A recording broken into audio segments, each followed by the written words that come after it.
اب میں آپ کو ذرا اس جو انسانوں میں سے انسان دشمنی کا جن کا سب سے بڑا رول ہے، میں ان کی 2000 سالہ تاریخ کا آپ کے سامنے نقشہ رکھنا چاہتا ہوں۔ ان 1400 سال کا تو میں نے صرف 4 آپ کو پوائنٹس بتائے۔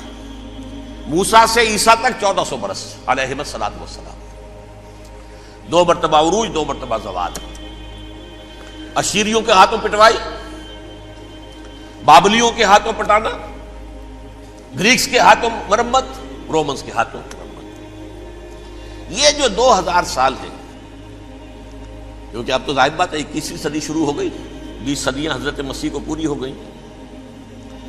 پہلی بات نوٹ کیجئے، حضرت مسیح کی پیدائش ہے سن 1 قبل مسیح۔ یہ نقطہ آپ نے کبھی سنا ہے یا نہیں؟ جب ملینیم کا سلسلہ شروع ہوا تھا پچھلے سال، تو میں نے بیان کر دیا تھا کہ ایک عجیب حساب کے اندر انہوں نے غلطی کی ہوئی ہے۔ حضرت مسیح کی پیدائش ہوئی 25 دسمبر کو، سن انہوں نے شروع کر دیا، جو اس کے بعد جنوری آئی تو پہلا سال شروع ہو گیا۔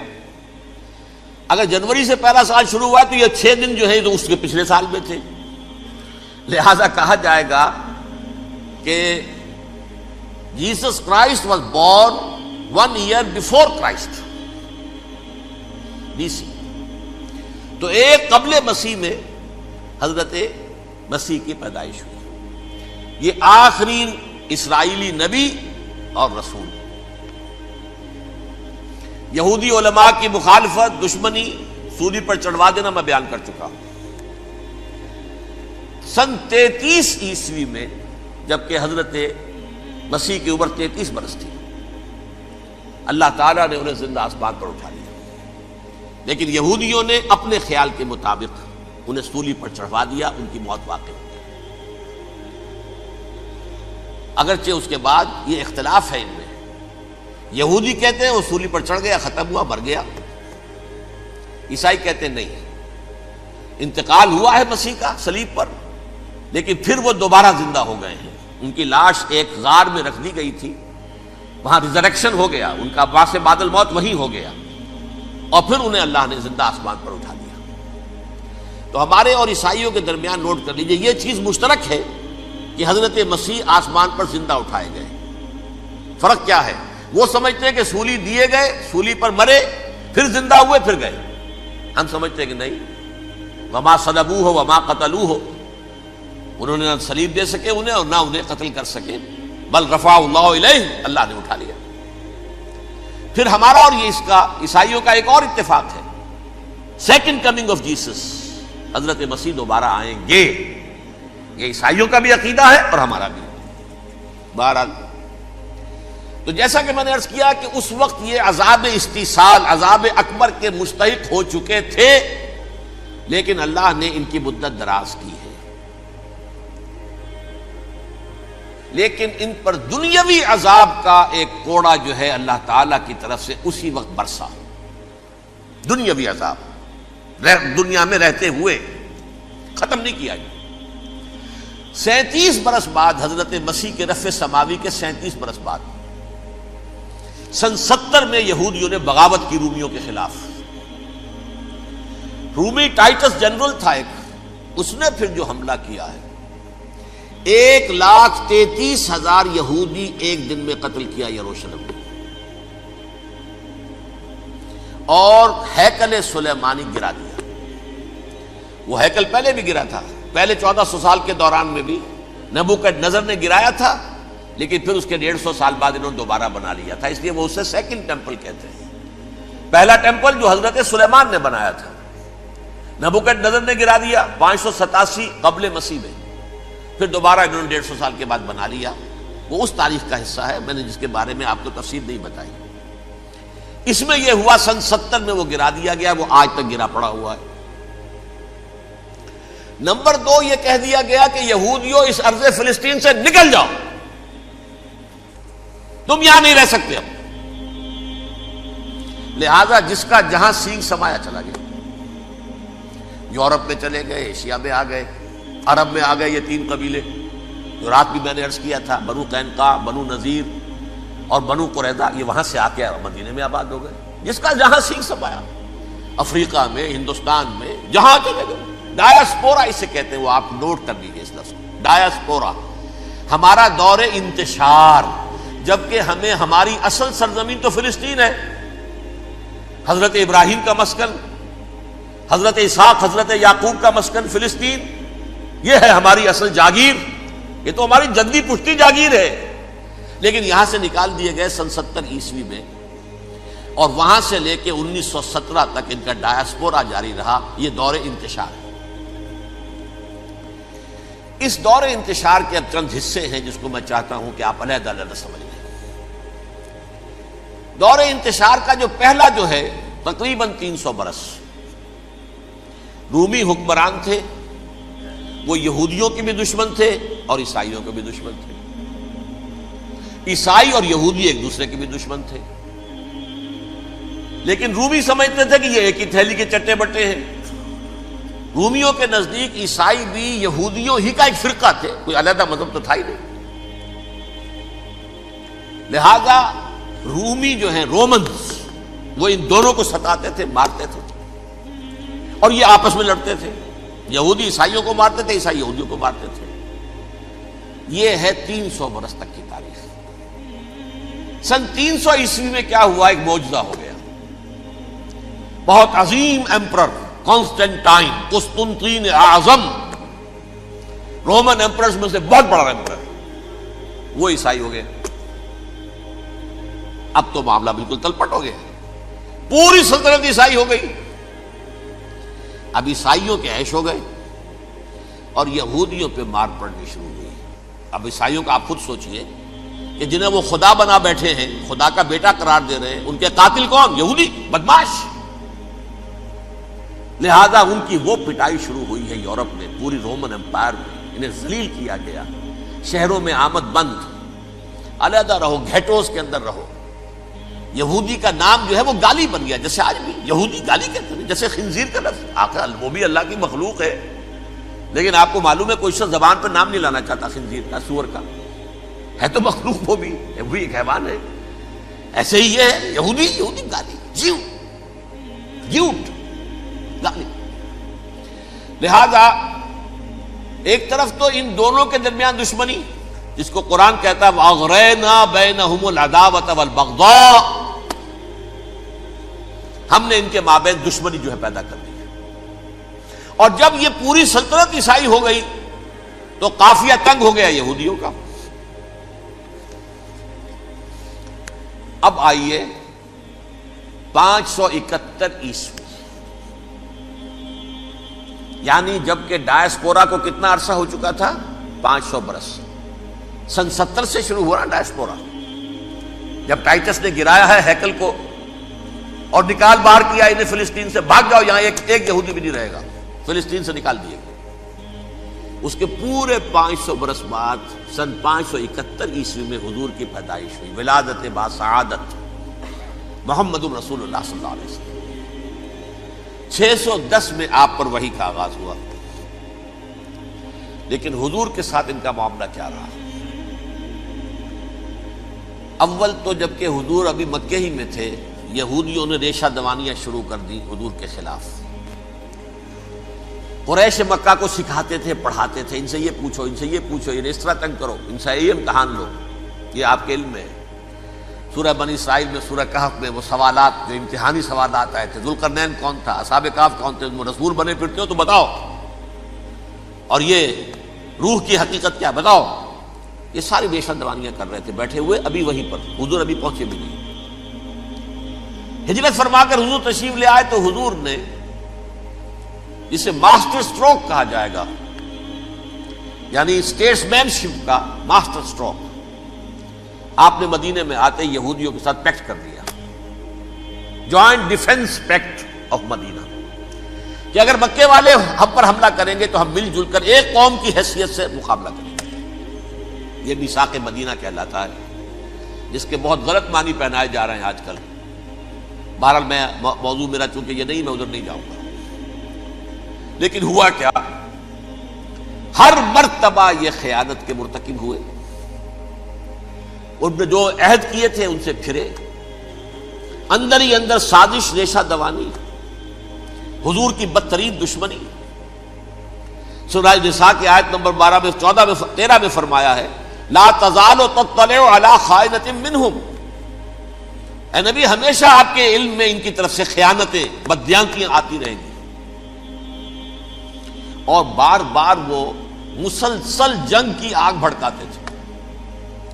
قریش کو دعوت دیتے، آؤ آؤ آؤ ہم اندر سے بغاوت کر دیں گے، تم آؤ تو صحیح، ختم کریں محمد کو اور اہل ایمان کو صلی اللہ علیہ وسلم ورضی اللہ تعالی عنہم اجمعین. لیکن پھر جب وہ آتے تھے تو یہ دبک جاتے تھے، ان میں ہمت نہیں تھی. میدان کے مرد نہیں رہے تھے کہ سورہ حشر میں ان کا نقشہ کھینچا گیا ہے. کھلے میدان میں مقابلے کی اس کے اندر صلاحیت ہی نہیں. یہ تو فصیلوں کے پیچھے سے، جیسے عورتیں کہیں دیہات میں لڑائی ہوتی ہے تو مرد جو ہے گلیوں میں لڑتے ہیں، عورتیں اوپر سے پتھر پھینکتی ہیں، بس وہ کام یہ کر سکتے تھے. من ورائے جدر، فصیلوں کے پیچھے سے، جنگ میں میدان میں نہیں آ سکتے. بہرحال قرآن مجید میں ہے یہ سورہ مائدہ کی آیت نمبر 64، کلما اوقدوا نارا للحرب اطفاها اللہ. اکثر و بیشتر مواقع پر تو یہ جب آگ بھڑکاتے تھے جنگ کی، اللہ اسے بجھا دیتا تھا. لیکن بہرحال اس کے باوجود جنگیں ہوئی، غزوہ بدر، غزوہ احد ہوئی کہ نہیں؟ یہ ساری اصل شرارت میں. اور اس کے نتیجے میں حضور نے پھر ایک ایک کر کے 3 قبیلوں کو سزا دی. غزوہ بدر کے فوراً بعد بنو قینقاع نکالے گئے مدینے سے، غزوہ احد کے فوراً بعد بنو نذیر نکالے گئے، اور غزوہ احزاب کے بعد بنو قریظہ نکال دیے گئے. یہ تو میں نے آپ کے سامنے رکھ دیا صرف حضور کے زمانے میں ان کا کیا رویہ رہا. دشمن، رات بھی ہم نے وہ آیت پڑھی تھی، لَتَجِدَنَّ أَشَدَّ النَّاسِ عَدَاوَةً لِلَّذِينَ آمَنُوا الْيَهُودُ وَالَّذِينَ أَشْرَكُوا. اہل ایمان کی دشمنی میں شدید ترین تم پاؤ گے یہودیوں کو اور مشرکین. مشرکین بھی بعد میں ہے، پہلے یہودی. حضور کے بعد کیا ہوا اب یہ نوٹ کیجئے، یہ ان کی تاریخ کا دوسرا دور. حضرت عمر رضی اللہ تعالیٰ عنہ کا عہد خلافت ہے. بیت المقدس کا محاصرہ کیا گیا، فصیل بڑی اونچی، شہر اندر سے سیلف سفیشینٹ، حملے کا راستہ کوئی نہیں. محاصرہ طول کھینچ رہا ہے لیکن ان کے پاس رسد بھی موجود ہے، پانی بھی موجود ہے، وہ دروازے بند کر کے بیٹھے ہوئے. بالآخر اللہ تعالیٰ کی مشیت کا ظہور کیسے ہوا؟ ان کے کچھ علماء آئے فصیل پر، کہا دیکھو مسلمانوں، تم قیامت تک بھی یہاں پڑے رہو گے محاصرہ کر کے، ہمارا یہ شہر فتح نہیں ہوگا. ہاں ایک درویش بادشاہ کے ہاتھوں یہ شہر فتح ہونا ہے، لیکن تمہارے اندر ہمیں وہ نظر نہیں آ رہا. ابو عبیدہ بن الجراح رضی اللہ تعالی عنہ، امین هذه الامہ، ان کا فوراً ذہن گیا وہ درویش بادشاہ مدینے میں بیٹھا ہوا ہے عمر رضی اللہ تعالی. اب ایک اور عمر بھی ہے جو قندھار میں بیٹھا ہے. نقشہ وہی ہے، سادگی کی حد تک نقشہ وہی، بالکل وہی، اپنی آنکھوں سے دیکھا ہے وہی سادگی. عمر اول، عمر ثانی تھے عمر بن عبد العزیز. اب ایک اللہ کے فضل سے اللہ تعالیٰ ایدہ اللہ بنصرتہ، اللہ تعالیٰ ان کی نصرت فرمائے، دشمنوں کو ان کے مقابلے میں نیست و نابود کرے. انہوں نے ریکویسٹ بھیج دی کہ حضور تشریف لائیے، یہ شہر فتح ہو جائے گا. وہ ہے سفر تاریخی، اتنا طویل سفر، تقریباً 700 میل، ایک اونٹ، ایک خادم، ایک منزل پہ امیر المومنین اوپر بیٹھے، خادم آگے چل رہا ہے، اگلی منزل پہ خادم اوپر بیٹھا ہے، امیر المومنین آگے جا رہے ہیں. اور جب پہنچے ہیں تو وہ باری تھی خادم کی. اس نے ہاتھ جوڑ دیا، حضور خدا کے لیے تم کیا کہیں گے لوگ، وہ میرا برا حال کر دیں گے، تمہیں شرم نہیں آئی؟ امیر المومنین پیدل آگے چل رہے ہیں نکیل پکڑ کر، اور تم بیٹھے ہو اوپر براجمان ہو. حضرت عمر فرمایا الدور دورک، نہیں باری تمہاری ہے، بیٹھ. اس حال میں پہنچے ہیں. اور پھر یہ کہ ابو عبیدہ بن الجراح آئے ہیں، استقبال کیا ہے تو دیکھا ہے اس حال میں چلے آ رہے ہیں. عمر نکیل پکڑے ہوئے چلے آ رہے ہیں، اور کہتے ہیں کہ کہیں کیچڑ ویچڑ تھا، جوتے خراب ہو گئے تھے، وہ بھی اتار کے ہاتھ میں پکڑے ہوئے، کپڑے تو تھے ہی پھٹے ہوئے. انہوں نے کہا بھی حضرت ابو عبیدہ نے، دیکھیے یہ بڑا متمدن ملک ہے، بڑا مہذب علاقہ ہے یہ، آپ ذرا حلیہ اپنا درست فرما لیں تب جا کے پیش ہم آپ کو کریں گے. آپ نے فرمایا نحن قوم اعزنا اللہ بالاسلام، ہم وہ قوم ہیں جنہیں اللہ نے عزت دی ہے اسلام کے ذریعے سے. کپڑوں کے ذریعے سے نہیں، دولت کے ذریعے سے نہیں۔ اسی حال میں گئے ہیں، اوپر سے انہوں نے کھڑے ہو کر نشانیاں دیکھی ہیں، اپنی کتابیں کھولی، ہاں یہ وہی ہے، اچھا لو جی سرنڈر، شہر تمہارے ہاتھ میں۔ خون کا ایک قطرہ نہیں بہا اور بیت المقدس فتح ہو گیا۔ لیکن اس وقت حضرت عمر نے ایک نرمی یہ کی کہ یہودیوں کے لیے بھی اسے اوپن سٹی قرار دے دیا۔ یہ احسان عظیم حضرت عمر کا، اس سے پہلے یہودی آ ہی نہیں سکتا تھا، داخل ہی نہیں ہو سکتا تھا، وہاں وہ آ کر وزٹ نہیں کر سکتا تھا، زیارت نہیں کر سکتا تھا اپنے مقدس مقامات کی۔ حضرت عمر نے یوں سمجھیے کہ تقریباً 550 برس کے بعد ان کے لیے راستہ کھولا ہے کہ ہاں تم آ سکتے ہو، زیارت کر سکتے ہو۔ لیکن یہ عیسائیوں نے لکھوایا معاہدے کے اندر، انہیں یہاں آپ آباد ہونے کی اجازت نہیں دیں گے، لیکن کم وزٹ دی پلیسز، دیکھیں زیارتیں کریں اور جائیں۔ یہ معاہدہ حضرت عمر کا ہے رضی اللہ تعالیٰ، جو پھر خلافت راشدہ کے بعد بنو امیہ نے بھی اس کو آرڈر کیا، بنو عباس نے کیا، پھر جو ہمارے یہ ترکوں میں اندر خلافت آئی تو ترک خلفاء نے بھی اس معاہدے کی پوری پابندی کی۔ فلسطین میں آ سکتے ہیں یہودی صرف زائرین کی حیثیت سے، وہاں آباد نہیں ہو سکتے۔ اب آئیے اگلا دور آیا حضرت عثمان کا دور خلافت۔ یہ ہے وہ وقت کہ اب یہود نے امت مسلمہ کی پیٹھ میں چھرا گھونپا۔ وہ کیسے؟ ایک یہودی عبداللہ ابن سبا اسلام کا لبادہ اوڑھ کر آ گیا، معاشرے کا جائزہ لے لیا، ان میں بنو ہاشم اور بنو امیہ میں جو پرانی کشاکش تھی اس کے کچھ نہ کچھ جراثیم باقی ہیں، اگر ان کو ذرا بھڑکا دے تو مسلمانوں میں انتشار پیدا ہو جائے۔ کہا یہ عثمان کون ہے؟ یہ تو بنو امیہ میں سے ہے، یہ حق تو بنو ہاشم کا ہے، خلافت ان کے پاس ہونی چاہیے، محمد کے تو رشتہ دار وہ ہیں صلی اللہ علیہ وسلم۔ عوام الناس کے اندر بات پھیلنی شروع ہوئی، پھر ایک بڑی سازش کے انداز میں حضرت عثمان کے خلاف پروپیگنڈا، حضرت عثمان کے جو عاملین تھے، گورنر تھے، ان کے خلاف پروپیگنڈا، اور ایسی ہوشیاری کرتے تھے کہ کوفے میں کوفے کے حاکم کے خلاف کچھ نہیں کہنا، اجی مصر میں یہ ہو رہا ہے، اجی شام میں یہ ہو رہا ہے، اجی یہ جو عثمان ہے وہ یہ کر رہا ہے، یہ ظلم ہو رہا ہے، یہ لوٹ مار ہو رہی ہے، یہ خیانتیں ہو رہی ہیں۔ اب نہ تو اس زمانے میں مینز آف کمیونیکیشن، کیسے تصدیق کریں؟ افواہیں تو آپ آج کراچی کے اندر شروع ہو جائے تو پتہ نہیں چل سکتا کسی کو کہ کیا اس میں صداقت ہے کیا جھوٹ ہے، اور بری بات جو ہے فطرت انسانی کی کمزوری ہے وہ فوراً قبول کرتا ہے، کسی کے بارے میں اچھی بات ماننے کو تیار نہیں ہوتا لیکن بری بات تو فوراً تیار۔ بہرحال یہ فتنہ انہوں نے اٹھایا، حضرت علی کی الوہیت کا فتنہ اٹھایا، حضرت عثمان کے خلاف الفتنۃ الکبریٰ برپا کیا، حضرت عثمان شہید ہوئے۔ اس کے بعد 5 برس تک مسلمان ایک دوسرے کی گردنیں کاٹتے رہے، باہمی خانہ جنگی ہوئی، امت کو وہ زخم لگایا ہے جو آج تک جس سے خون رس رہا ہے۔ یہ شیعان عثمان اور شیعان علی تھے جو بعد میں پھر سنی اور شیعہ ہو، اور آج تک فتنہ کس نے جگایا؟ ایک عبداللہ ابن سبا یہودی اور اس کے کارندے، شیطان کا ایجنٹ، اور انسانوں میں سے بھی اس کے جو بھی حواریین تھے اور شیطانوں کے اندر سے بھی تھے، انہوں نے بھی اس آگ کو بھڑکایا۔ یہ آپ سوچ لیجئے کہ یہ کس نے وہ زخم لگایا؟ یہودی۔ اگلا دور آیا، خلافت راشدہ ختم ہوئی، بنو امیہ کا بھی دور کافی گزر گیا۔ طارق ابن زیاد 712 عیسوی میں حملہ کرتے ہیں اسپین پر۔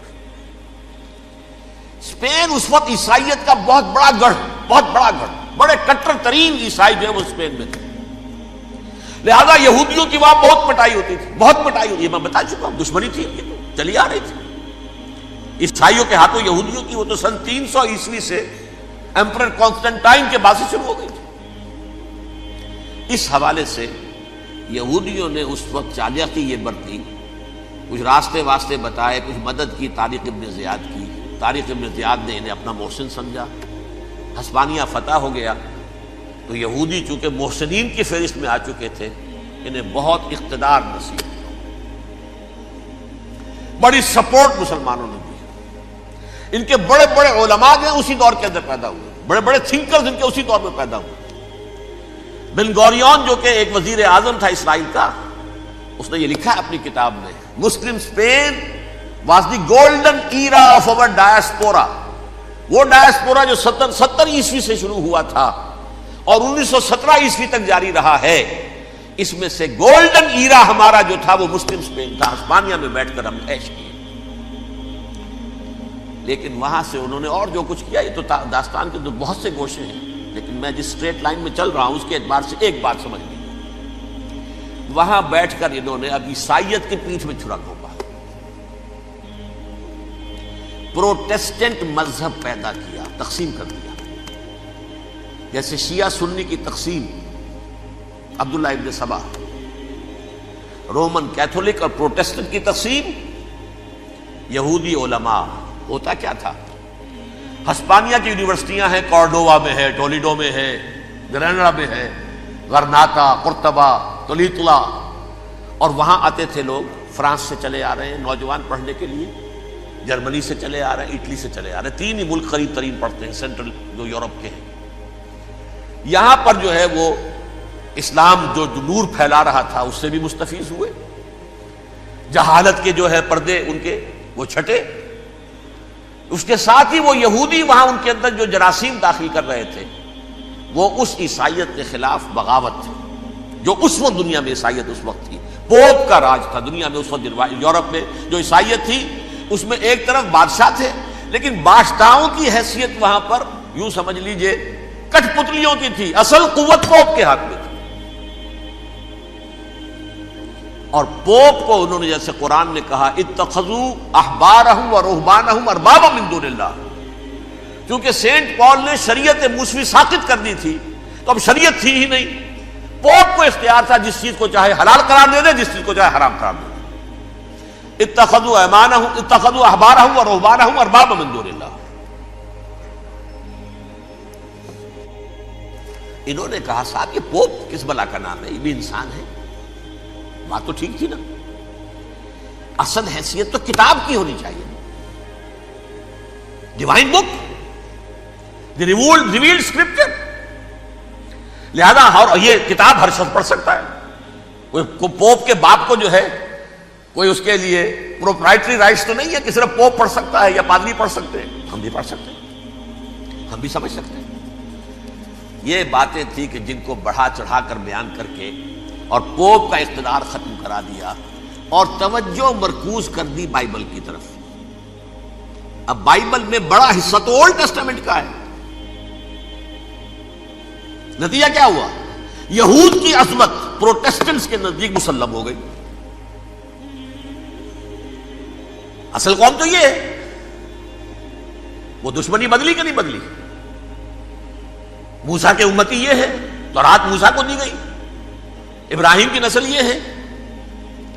لہذا وہ جو دشمنی تھی، جو عداوت تھی کہ ہمارے خدا کو سولی چڑھانے والے ہیں یہ بدماش، اس کا ازالہ ہوا اس پروٹیسٹنٹ مذہب کے نتیجے میں. یہ میں اب آپ کو بتاتا ہوں کہ ایک نتیجہ وہ نکلا ہے جسے برٹرنڈ رسل نے بیان کیا ہے. اس کی کتاب ہے ان پریز آف آئیڈلنس، صفحہ 108. وہ لکھتا ہے the Christians retaining the Judaic belief in special revelation added to it the Roman desire for world wide domination and the Greek taste for metaphysical سٹیلٹیز.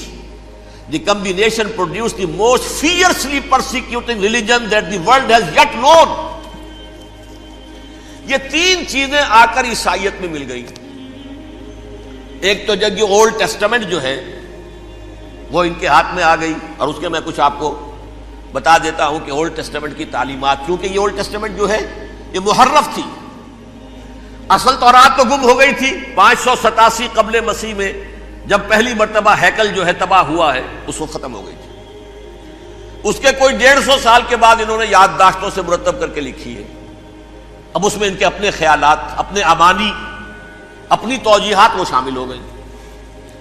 لہذا میں آپ کو حوالے دیتا ہوں اس کتاب کے اندر مظالم کی جو تعلیم دی گئی ہے اہل کتاب نے اپنے مظالم قتل عام کے جواز کے لیے تورات میں تبدیلیاں کی اور پیغمبروں پر دہشت ناکی اور بدترین حرام کاری کے الزامات لگائے. سنیے، پہلا حوالہ ہے یہ گنتی باب 31 آیات 17-18. اس لیے ان بچوں میں جتنے لڑکے ہیں سب کو مار ڈالو، اور جتنی عورتیں مرد کا منہ دیکھ چکی ہیں ان کو بھی قتل کر ڈالو، لیکن ان لڑکیوں کو جو مرد سے واقف نہیں اور اچھوتی ہیں اپنے لیے زندہ رکھو. یہ کسی اللہ کی کتاب کا یہ جملہ ہو سکتا ہے؟ کسی ریویل بک کا؟ اور سنیے، یہ ہے استثناء ڈیٹرانومی باب 20 آیت 16-18. پر ان قوموں کے شہروں میں جن کو خداوند تیرا خدا میراث کے طور پر تجھ کو دیتا ہے، کسی ذی نفس کو جیتا نہ بچا رکھنا، جیسا خداوند تیرے خدا نے تجھ کو حکم دیا بالکل نیست کر دینا. مرد، عورتیں، بچے، بوڑھے سب ختم. یہ کتاب مقدس ہے. اور سنیے، سموئیل باب 27 آیت نمبر 9. اور داؤد نے اس سرزمین کو تباہ کر ڈالا اور عورت مرد کسی کو جیتا نہ چھوڑا. نمبر 4، ان سب آباد شہروں کو ماں، عورتوں اور بچوں کے بالکل نابود کر ڈالا. کتاب استثناء باب 3 آیت 6. یہ ہے جو کہہ رہا ہے برٹرینڈ رسل، کرسچینٹی میں آ کر اب یہ تین چیزیں شامل ہو گئی. ایک تو یہ باربیرین یہ تعلیم جو ہے، اور یہ مذہب کے نام پہ تعلیم، یہ کتاب مقدس کی تعلیم. نمبر 2، رومنز کے اندر جو ایک تمنا تھی ورلڈ ڈومینیشن کی، وہ عیسائیت کے اندر آ گئی. اس لیے کہ پوری رومن امپائر جو ہے عیسائی ہو گئی، تو اسے وراثت کے اندر ورلڈ ڈومینیشن کی جو ایک تمنا تھی وہ مل گئی. اور پھر یہ کہ انہوں نے جو توہمات تھے یونانیوں کے، ان کو بھی اپنے ہاں مختلف شکلوں کے اندر جمع کر لیا. ان تین چیزوں کا the combination produced the most fiercely persecuting religion that the world has yet known. اس کے نتیجے میں دنیا میں تاریخ انسانیت کے اندر جو بدترین خوخار ترین مذہب ہو سکتا ہے وہ شکل عیسائیت نے اختیار کی. اور اس کا مظہر عتم کیا تھا؟ نوٹ کیجیے، صلیبی جنگیں. ایک بات ٹائم ٹیبل کے اعتبار سے نوٹ کر لیجئے گا. فرسٹ ملینیم ختم ہوا، سیکنڈ شروع ہوا.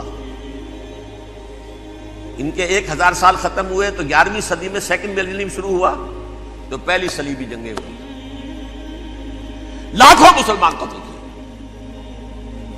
صرف یروشلم کے اندر اتنا خون بہایا ہے کہ خود ان کے ہسٹورینز لکھتے ہیں کہ جب ان صلیبیوں نے جب گھوڑوں کے ساتھ وہ چل رہے تھے گلیوں میں، تو ان کے گھوڑوں کے گھٹنوں تک خون کی ندی بہ رہی تھی. جہاں سے گزرے ختم کرتے چلے گئے، آبادیاں کی آبادیاں ختم. اگرچہ اس کروسیڈ میں گیہوں کے ساتھ گھن بھی پسا، یہودی بھی بہت مارے گئے. یہ فرانس سے، جرمنی سے جب یہ کروسیڈرز آ رہے تھے، 3000 میل کا سفر طے کر کے آئے تھے. سوچئے تو صحیح. اربن ثانی پوپ جو تھا، آگ لگا دی تھی اس نے پورے یورپ کے اندر. شرم سے ڈوب مرو، تمہارے مقدس علاقے مسلمانوں کے ہاتھ میں. انفیڈلز، یہ کافر، یہ مرتد، یہ ملحد. مسیح جہاں پیدا ہوا، مسیح کو جہاں سولی دی گئی، وہ کہاں ہے؟ ان کے ہاتھ میں. وہ آگ لگائی ہے. 3000 میل کا فاصلہ طے کر کے یہ قومیں آئی ہیں، اور جو تباہی مچائی ہے. تاریخ انسانی میں ایسی بربریت کی کوئی مثال. اور یہ ان کے اپنے ہسٹورینز لکھتے ہیں. شرم کے مارے ایسے محسوس ہوتا ہے جیسے ان کی گردنیں جھکی جا رہی ہیں.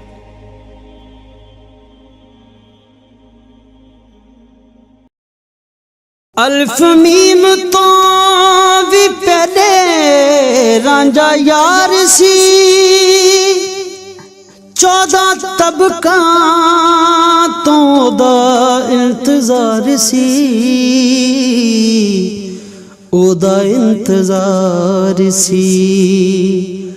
دکھ اپنے جدائی والے پھولی، نیویڑے ساڈے رب آ گیا پالی جان کے. مائیں نہ مندہ بولی، نیویڑے ساڈے رب آ گیا.